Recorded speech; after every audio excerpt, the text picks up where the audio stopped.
guys, it's Joy, and I'm sure you saw the title of this video, which is why you clicked.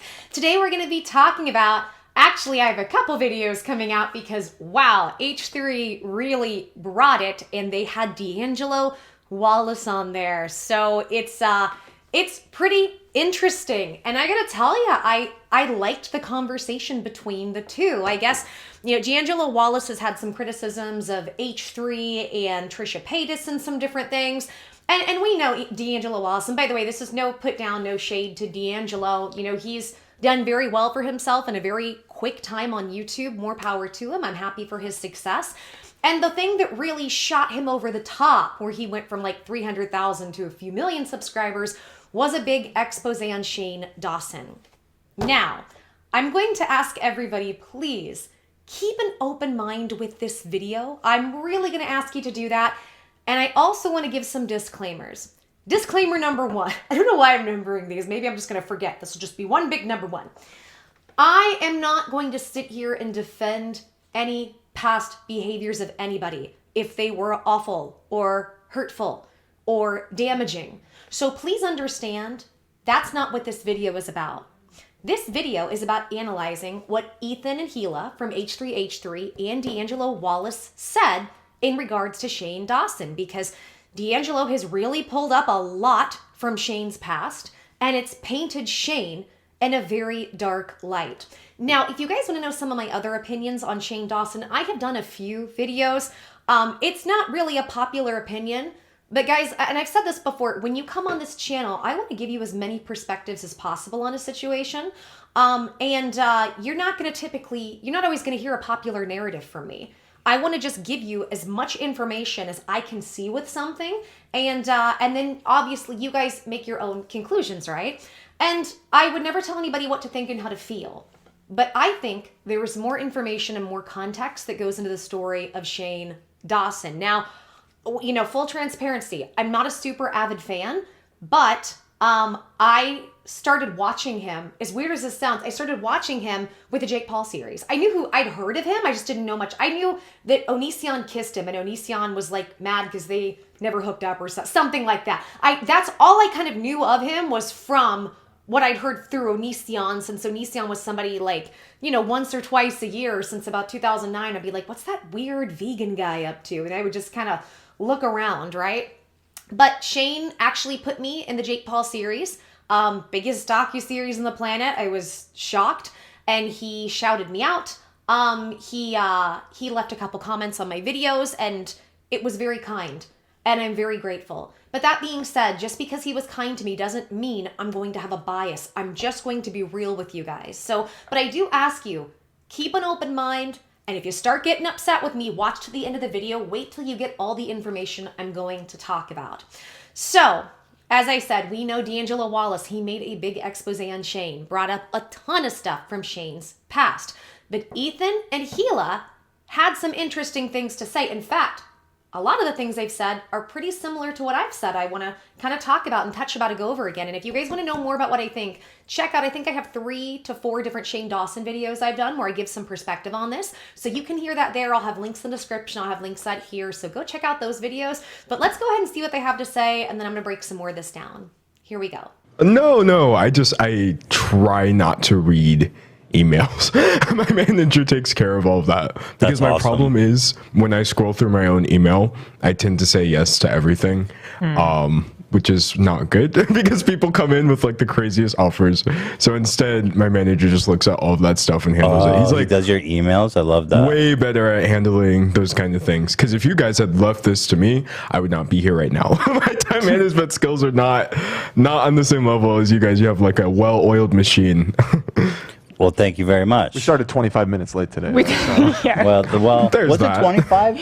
Well, yeah, because it was 12:10 It wasn't 25. plus 15. Let's not bicker in front of D'Angello. He thinks we have a well-oiled machine. Take it. All right. So, AB actually has beef. AB, do you want to? Definitely. Yeah. He says, AB, well, he wanted to defend himself a little bit, AB, if you want to maybe discuss that.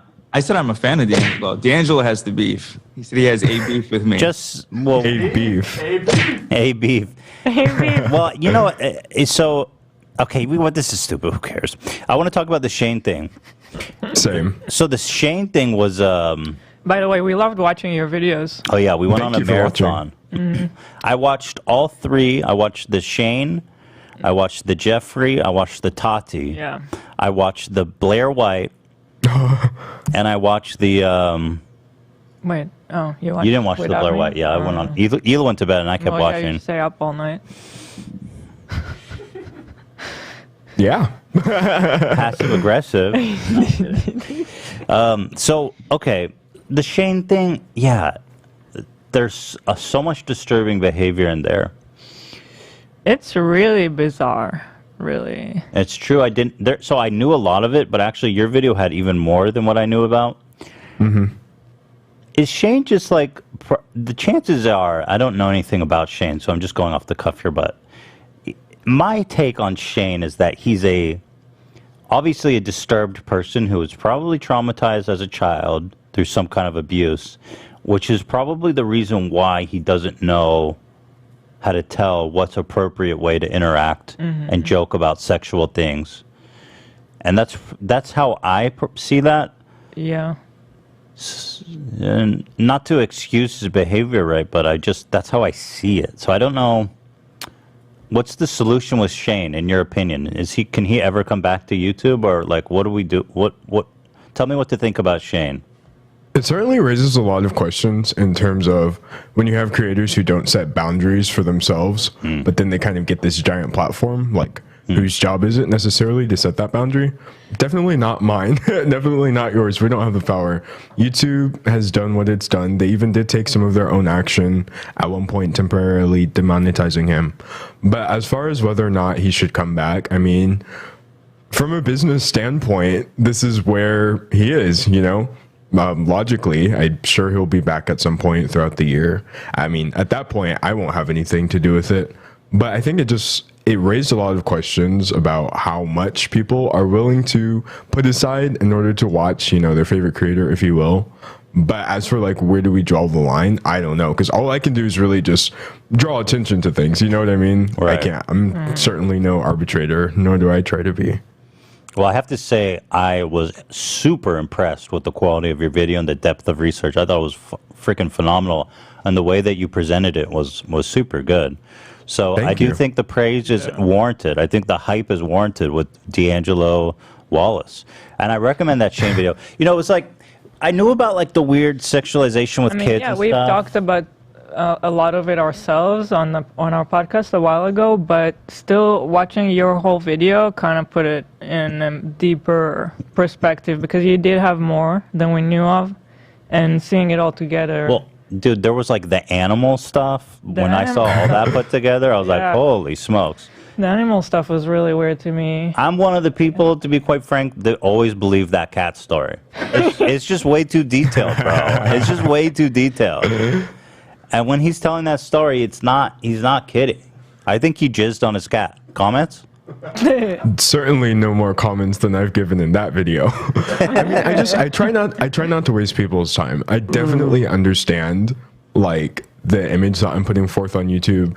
A lot of it at first glance just seems very inflammatory, very long. So I figure if people per chance click into the videos, hopefully I'll give them something that's actually worth watching. You know what I mean? Because at the end of the day, this is my job. There is a certain way to do it in order to maximize clicks, but I don't think that means you have to waste people's time per se. So I try to structure my videos in a way where if you come, then you're getting the information, things that you can actually back up, and things are not just speculation. And so they certainly do take like a little longer to make. I certainly wind up being late to a lot of situations because of that, but it's the way I enjoy creating that sort of long form content. Chad is saying the interview is going to end frenemies. I disagree. I don't think so. Yeah. They're saying this is going to end frenemies? That's what people are saying in the chat. I disagree. Oh, snap. I think that, look, the Shane topic is just really complicated. Yeah. He's obviously we met him in person when we did the podcast. It was nice. It was never not nice to us. But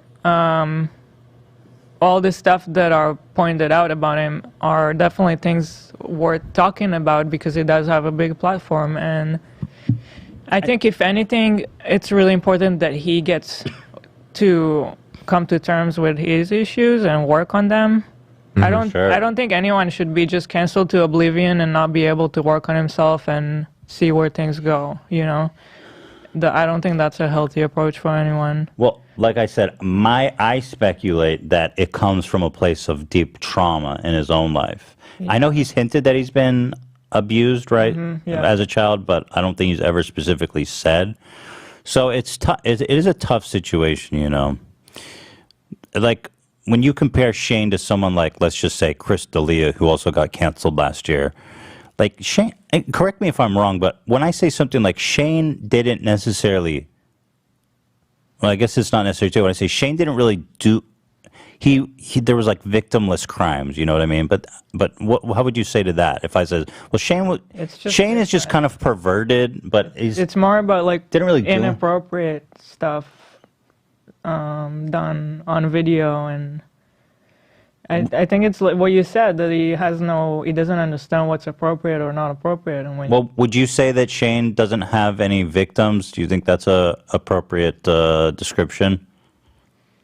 From a legal standpoint, unlike a lot of other creators, there's certainly nothing there. And I even made sure to specify in that video, you know, I'm not accusing him of any crimes or anything like that. As far as people just being affected by what he was doing in a negative way, there are certainly people who have said that's their experience with that. I mean, it's not something I have experience with, but you would really have to ask the people, you know, saying that. Yeah, his Shane video was really good. Okay, cool. But I'm still torn on, like,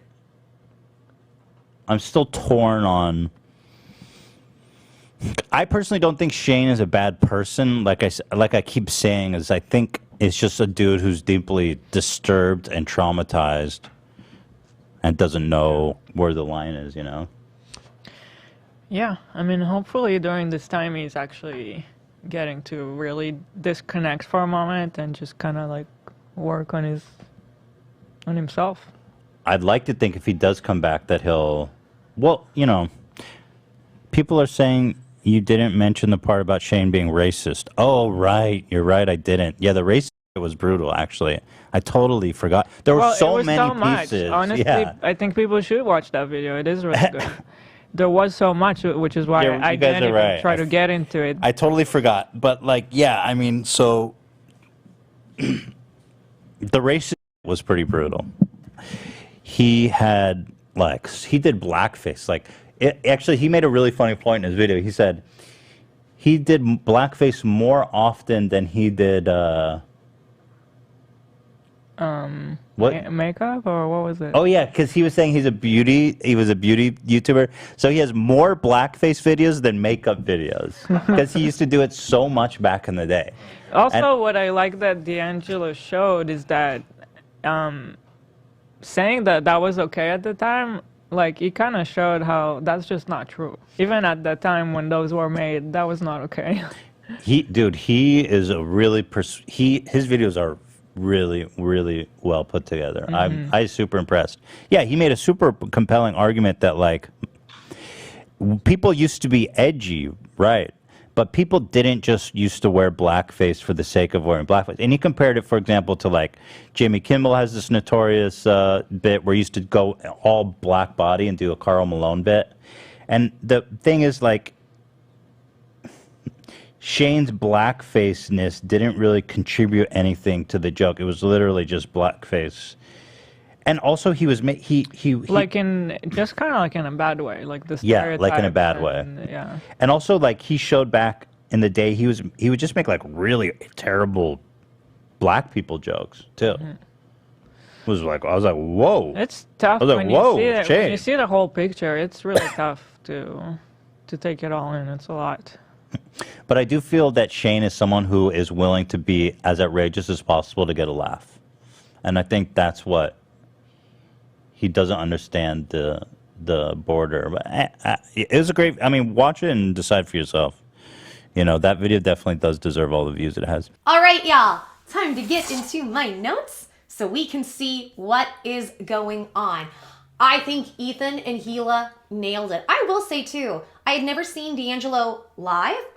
I enjoyed him. I think he came across incredibly, level-headed and intelligent. I mean, here's the thing. I haven't dug a whole lot into D'Angelo Wallace. It's not like I'm saying I've seen a manic or anything. I just mean like the way that he naturally came across, I enjoyed it. I enjoyed watching them talk, and I even thought he was really fair to Shane. So here's what Ethan said, and he nailed what I have been saying for a while, and I've gotten a lot of crap. Every time I put up a Shane video, I'm like, all right, be prepared. I'm going to lose subscribers. People are going to be mad at me. But here's the question that I want to pose with this. Should we forgive Shane? And I'm going to go into some detail. I think you might not hear other places on this. So here we go. He says, Shane doesn't know where the line is because from Ethan's perspective, it looks like that's trauma. And then he asked D'Angelo, what do you think should happen to him? Should he be permanently canceled? And I will respect this. D'Angelo said, look, it's not my position to say whether he should or shouldn't do anything. I'm just here to present the information. I thought that was a very respectful, well thought out, articulated opinion. And I really did, because if in my opinion, in this situation, D'Angelo, not that I'm saying he would do this, I'm just saying somebody in that position could very easily, to drum up attention or drama for views, could just try to rip into him. And I will say, as D'Angelo is somebody who is of color, to have that response while watching somebody do content that is very negative and putting down minorities, I think that speaks very highly of D'Angelo to still say, I'm not saying he can't come back. It's not my place to say. So I hope you guys understand. I'm giving points to D'Angelo for that. I really am. I think that was a very mature response, and he didn't have to have that response. I think anybody who's a minority, if they felt offended, they have every right to feel offended, and I wouldn't tell them otherwise, right? So just points to D'Angelo. So then he says, and then Ethan, which I've been saying, so Shane basically perpetuated victimless crimes. And that's exactly how I've seen it too. Now, a lot of what he did is not appropriate and wouldn't be deemed okay. I would agree with that. But I want to get into the why. And Ethan started to touch on it. And I'm going to get even more into detail than what I have before. So then Hila said, nobody should be canceled into oblivion and not be able to see where things go or if they can turn things around. I completely agree with that. I have a video, go check it out, on cancel culture and why it's going to backfire and make society worse. The problem with cancel culture is that you don't leave room open for forgiveness. If there's no forgiveness, there's no incentive to change. If there's no incentive to change, we're just raging and being mean and bullying people who've done something bad. And what's going to happen? If there's no incentive to change and nothing can happen, they could get 10 times worse. We're going to create a counterculture that's 10 times worse than anything people complain Shane is. That's my concern with cancel. Now, there are things to cancel, right? Somebody hurting, going out there and doing really harmful, hurtful things physically to children. Oh yeah, get out, right? Somebody who beats up on people, get out. But as far as I'm aware, what Shane did was more said and verbal. Not saying I agree with it all, not saying it's okay, but I want to explain it. Please understand, I can give an explanation as to why something happened, and you can still hold somebody accountable and not like it and not be okay with it. And that's what I want to get into. So it says what he does comes from trauma, and that makes him not know where the line is. Brilliant, which we'll get into. So they were saying, Hila said she hopes right now he's disconnecting from everything and working on himself. And I think that's the case. You got to remember, as with all this coming out, not only does Shane have to sit and really reflect for himself about his past and who he is, getting all of that hate and the hate mob coming after you in such a big way, that's a form of trauma. No matter if you like him or not, no matter if you think it's deserved or not, that's a form of trauma. Shane needs to heal. That's why, in my opinion, I've been saying to Shane, not that he'd ever watch my videos. He said, in the comments, he says he's a fan, but I'm not one of those arrogant people to think, oh, you're a fan of me, so you sit and watch all my videos. I don't watch. Literally, I don't even watch my videos. I'm so happy I have people that like them. I do these, kind of videos that are streams of consciousness. I know where to edit if I make a mistake. And when I say I typically don't make a mistake, it's not that I don't say or do something stupid. It's just unless I had a huge coughing fit or I were to fart or something, I'm not going to edit anything out. I don't think I've ever farted in a video. I just thought I'd throw that out there since I decided to talk about farting in a video. So, now, the R word stuff. By the way, I'm sorry that I've had to edit some of this stuff. I'm just trying to make YouTube happy. I'm sorry. It is this is not meant to be disrespectful to anybody. I'm just trying to play by the rules, guys. So the R word stuff, and they were saying there was a lot of it. Many of his jokes were awful, and he did more things in like blackface characters than the actual makeup videos that he does now. And they were saying a lot of his blackface stuff didn't even have jokes to it. It was just, just mean and kind of rude and shocking. It wasn't even good humor. And then Ethan said, again, because of trauma, he doesn't know where the line is. And he thinks Shane is one of those people that will say or do anything outrageous to get laughs. I think Ethan nailed it. I think he nailed it. And this is really similar to a lot of what I've been saying, but I want to go even further in that.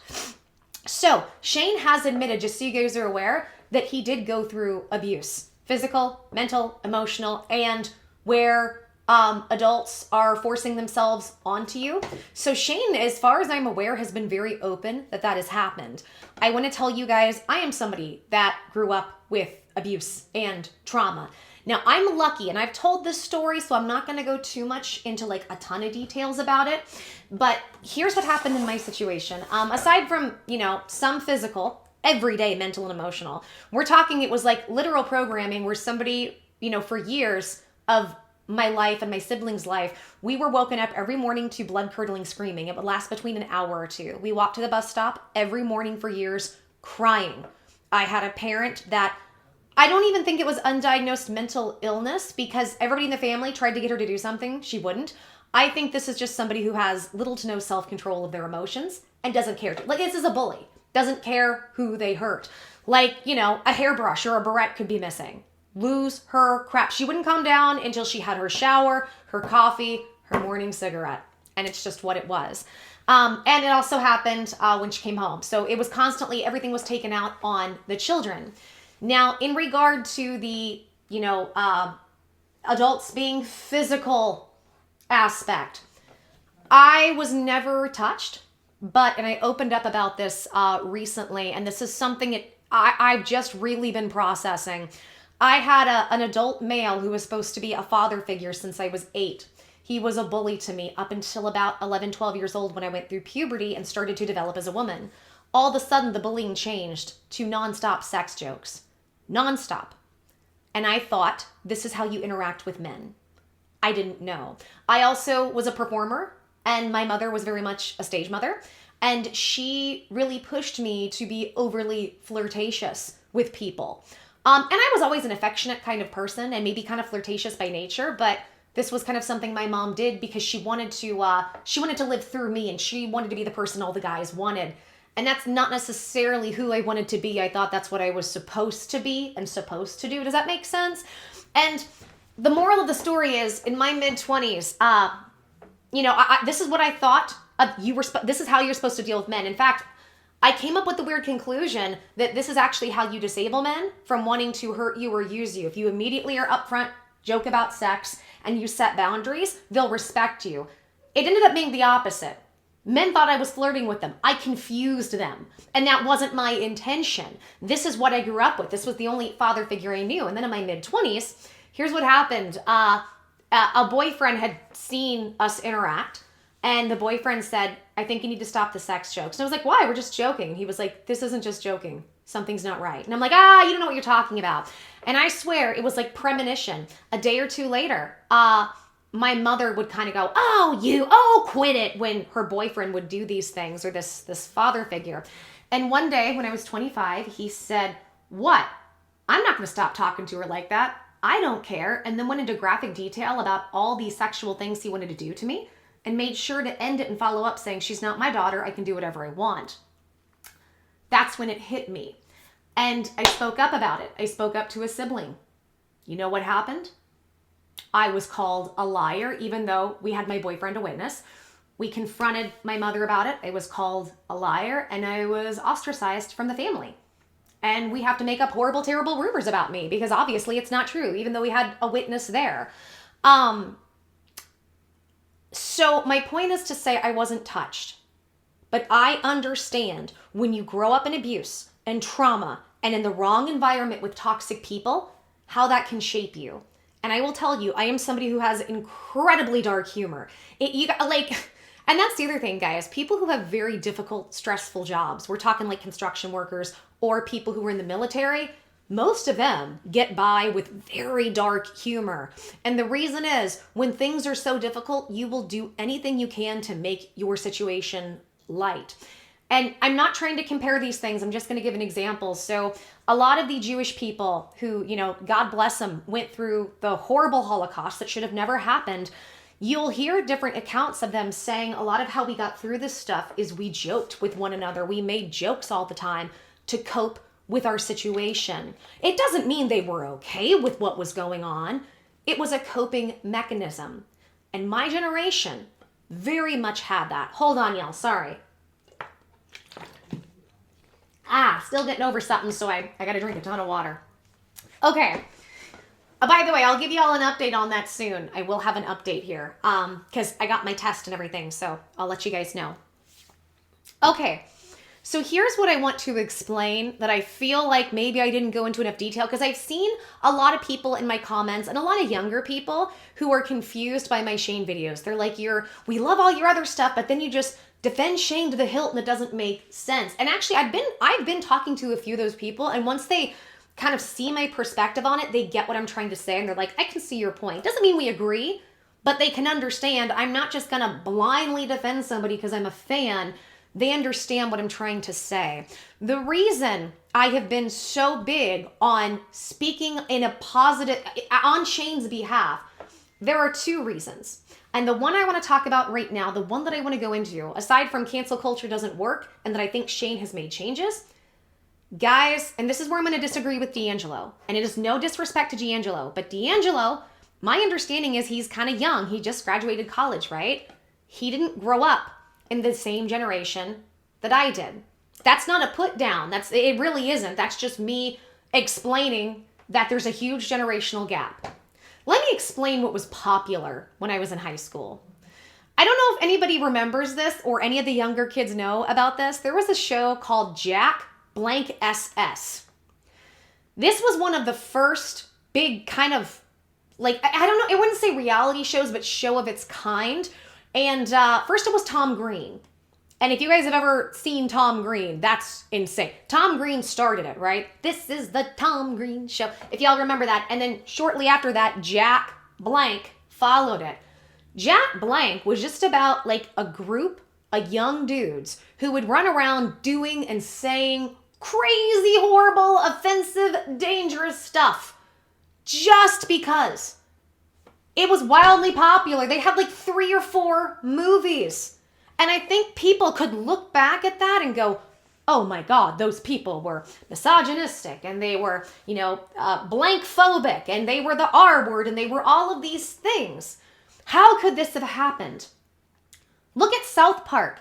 I think South Park was put on the air to at most households in like 97, 98. I remember before then, I remember one relative had it because they lived like in another place, but we didn't. And anyways, like a lot of the mainstream cable places ended up taking on Comedy Central right around 97, 98. And that was right around the time that South Park started, and it exploded. And South Park is full of awfulness. So to say this stuff wasn't widely accepted is false. And I don't think, I'm going to go out on a limb here. I don't know D'Angelo. I would like to think that D'Angelo isn't intentionally trying to mislead people. It's just he wasn't alive during that time at the age I'm referring to really remember or understand how it was. We were a generation that had a culture of forcing eating issues on us. If you weren't this thin as a woman, you are disgusting, you are fat, and you have no worth in society. We lived in a society that allowed R. Kelly up until recently to get away with what he did. I remember hearing about that stuff when I was 12 years old, what he did to a 12-year-old. And I remember it's just a running joke. Nobody took it seriously. And when I say nobody took it seriously, nobody really cared. It was more, oh, that's shocking. But nobody was like, oh, something should be done about that. Let me tell you the society I lived in. And I'd love to do a video about this. Sinead O'Connor spoke up on Saturday Night Live about the Pope and she tore up a picture of him because of what we know that the Catholic Church has done to women and children and their nuns, especially the kids, across the board, that was a cancellation. They canceled her back then. They canceled her for speaking out about that. I would love to do a We Owe Sinead O'Connor an apology video. I've been thinking about this. Let me know in the comments if you'd like to see that. It was a different world. It was a very different world. Understand a world where if you are against children being hurt, you canceled. Welcome to 80s and 90s babies. Now, we were also a rough and tumble generation. We raised ourselves. Most of us had a key. And when we got home from school, we had to not only entertain ourselves and feed ourselves, we had to fend for ourselves until our parents got home. And most of us lived in divorced households. So if there's a one-parent household and they don't get home until 6 or 7, typically that gives somewhere between 2 to 4 hours. You're on your own. We had to be adults quickly. At 7 years old, I knew how to use the stove and cook for myself. Now, what ended up happening in the mid-90s to 2000s, they started doing a parental shift where it was much more helicopter parenting. This isn't me putting anybody down. I'm just explaining what happened. We had a generation that was kind of fend for yourself, and a lot of us, the generation was raise yourself. Our generation was the first generation in mass to have to deal with their parents getting divorced. We didn't get therapy. There was no rule book for it. It was awful. Many of us were traumatized simply because our parents got divorced. Even if divorce wasn't horrible, most kids, because they don't understand this, they go, it's my fault. I'm unlovable. Happens across the board. We were a traumatized generation that most of the time was not allowed any help for it. It was shut up and just get on with it. When I was younger, I remember I was put on a medication for extreme asthma. Oh my gosh, what was it? I was on Singulair and Zyrtec, and I think there was something else. I forget what it is. But there was a specific medication, and it was very, very new. And around this time, I started having a lot of mental health problems in terms of not wanting to be on the planet. I told 2 parents. I told 2 different parental figures who told me, shut up, get over it. I'm not going to help you. And what we now know is that the drug, the medicine that I had, one of the side effects are not wanting to be on the planet tendencies. We were a rough generation. Now, not everybody's parents were that awful, but across the board, it was very common for people to have the kind of experiences I'm telling you guys about. When it came to adults being inappropriately physical with children, many people looked at it more as a social taboo than something that's horrifically wrong. I'm not saying that because I believe it. I'm telling you what a lot of the culture was like. You don't believe me? Look up what happened to Sinead O'Connor for speaking out. They would rather protect the idea of what they think the Catholic Church is than actually care that they're hurting people. We had a justice system that immediately blamed a woman if a man was physically forced onto her. Well, what were you wearing? Go look at some of the Lifetime movies back then. Seriously. We had a culture that decided to a 14, 15, 16, 17, 18-year-old Britney Spears that it was okay in every interview to constantly talk about her body, objectify her, ask her about her chest, and constantly want to know about her virginity. The reason I'm telling you guys this, I'm not telling you this because I'm saying Shane's an angel and everything he did is fine. I want you guys to understand why Shane was the way he was. And I can have compassion because I was that way. Me and my friends, kind of like the Jack Show, I'm going to call it the Jack Show. We would get bored in the middle of the Midwest and we would go do some really dumb, offensive things. Really offensive. We'd make up stupid characters and we'd go into where a friend works and we would, do real awful stuff, guys. Stuff I look back now and I go, oh my God, what were we thinking? Well, first of all, we were children. We were teenagers. We didn't know. But secondly, social justice was not nearly what it is now. Social media made social justice what it is. It's a double-edged sword. In many ways, I don't like it, but in many ways, I'm glad. because it's helped people understand people who are oppressed. It's helped people understand more about minority issues, poverty issues, things that I think are important. I think sometimes it goes way too far, but it's done a lot of good. You have to understand, the way I grew up, there was no vehicle for that. There was no vehicle for that. Social media didn't really start until like 2006-ish is when it got kind of popular. I remember in 2004, I had a Zanga. And some people just started getting on Facebook, but you could only get on it if you were in a university. And then it was you could only get on it if you were in a certain work. You had to have a certain job. It was only to like the later half of the 2000s that I believe it was the later half, the mid-later half, that you could get a Facebook account. MySpace was a big thing, but there wasn't a lot of social justice stuff on there. That really came more with Facebook later and YouTube. Back then, you didn't go on Facebook and scroll to get your news or Twitter or whatever. Like if I wanted to get pop news, I went to PerezHilton.com. He had a blog. Most people don't do blogs anymore, but he was super popular. By the way, Perez Hilton, how did he do what he did back then? There's all kinds of offensive stuff that he did back then. In fact, I think he's having some issues getting banned on platforms, I heard. I'm not here to really talk about it. I'm just saying, you can't say that we had a culture that was okay with doing everything that we did to Britney Spears. My point in pointing all of this out is culture was very different. And we were very different. And the way that we dealt with our trauma, getting no help with it, and being kids or young and not understanding any of it, non-stop dark humor. You find the light in the darkest place and try to bring it out to cope. And that's what it was. There are jokes about, babies who are not here anymore. Babies who are not here anymore jokes. Did all of those. I've done all the jokes. All of them. All the awful ones. Everybody around me did. Why was it okay? I'm not saying it's okay. I'm explaining why it happened. Because then here's my question. How far do we take this with Shane? People have dug it all up, and it's already been out there, right? I don't think Shane was hiding his past. It was there.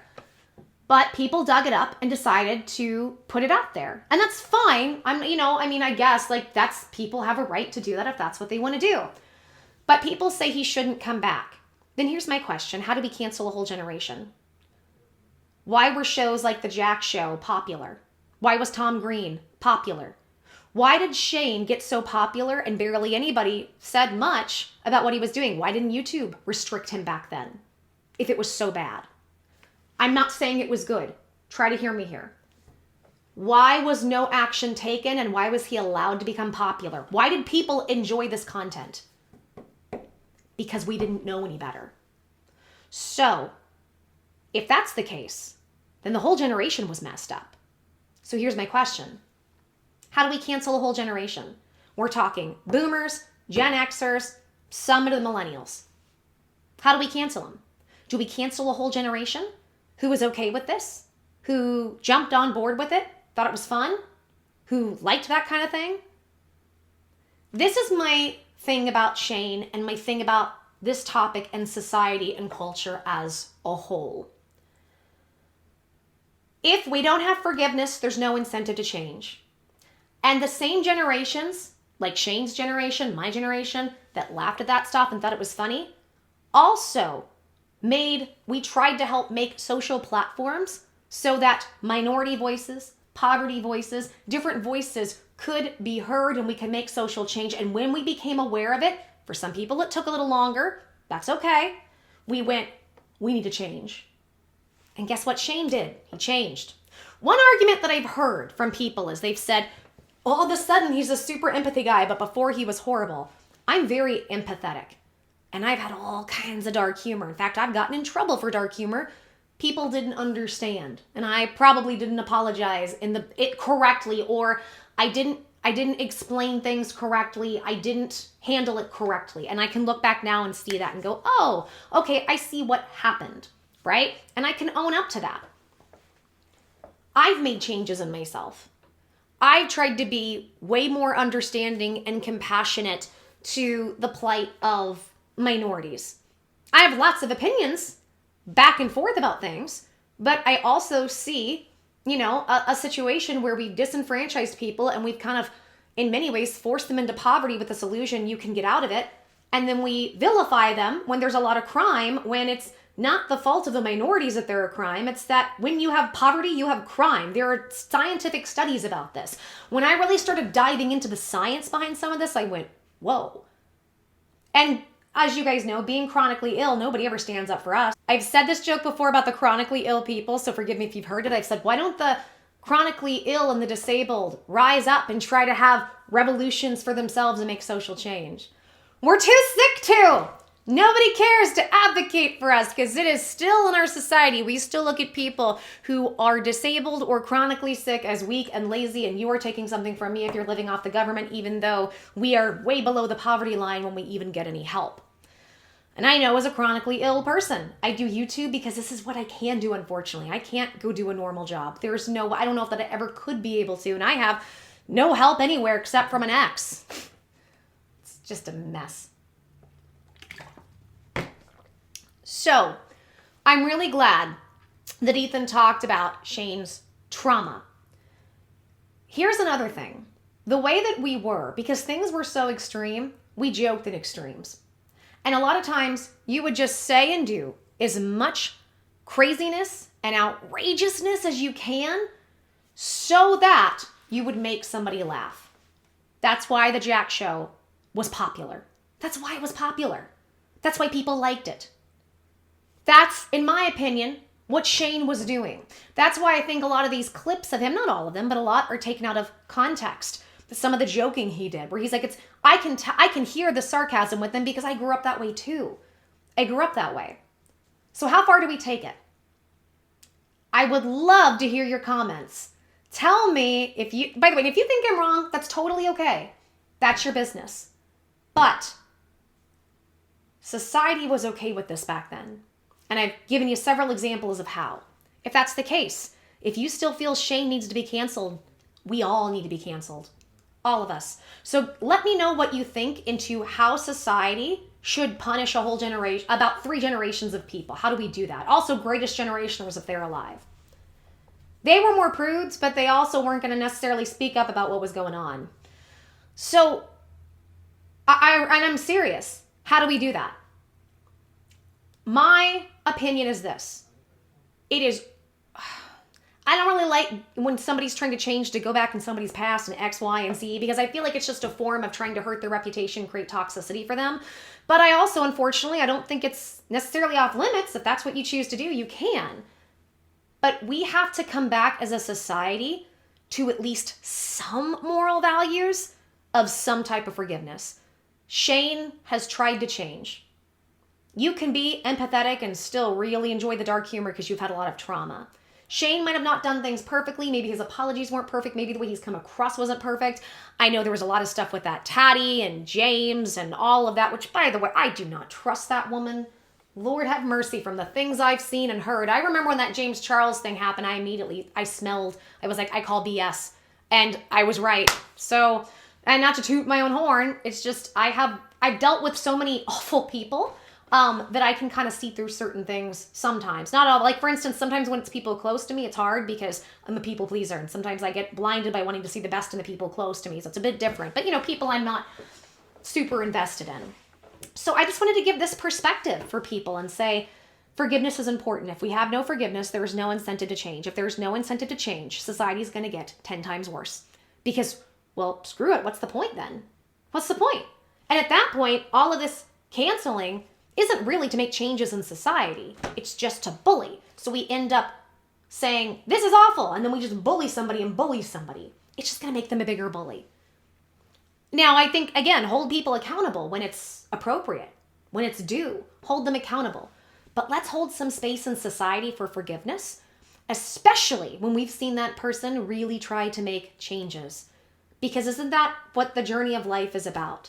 Learning, growing, expanding, trying to become better, trying different things. And I don't think we should limit that with people simply because they've made mistakes that they are trying to fix and atone for. Okay, guys, if you like this video, give me a big thumbs up. If you don't mind, I'm a little scared of this one because every time I speak out about this, I get backlash. But I'm here to give a message. I'm here to try to give other perspectives. I'm not saying I'm okay with everything Shane's done. I'm not okay with all the kind of joking I did. I'm not. I'm just telling you why it happened, and I think if we see the why, it's not that I'm excusing. It's not an excuse. The why is more about understanding. I think everybody's got to try to understand everybody for there to be growth and change, and that's all I'm trying to do. So like the video if you like it. Can use all the help I can get on this one, honestly. Leave a comment. I'm scared to say it, but tell me what you think. I'm curious. If you're new and you like this video, subscribe and hit that notification button. I'm afraid my subscribers are going to go down, but you know what? I would rather my subscribers go down and feel like I've spoken my truth about this in the way that I feel to put it out. And I hope this video was received in the intention it was meant to, in respect, in kindness, in forgiveness. I hope it was received well. It's not an excuse. I'm not excusing bad behavior. I'm not excusing if somebody's been awful. It's just, it really is about giving some different perspective as to why this could have happened. So yeah, I'm insecure about this one, but let me know. If you know somebody might like it, share this with them. And I'm going to go ahead and end the video because I'm feeling super insecure about it, but that's okay. It's okay, right? It's okay to feel insecure. It's okay if people don't like my message. That's okay. We'll just have to wait and see what happens, but people are always welcome on my channel, even if they leave. All right, guys, take care, blessings, and until the next video, I'm wishing everybody lots of love and lots of blessings for you guys, and I'm giving you guys lots of hugs, mwah, and kisses. Bye, guys.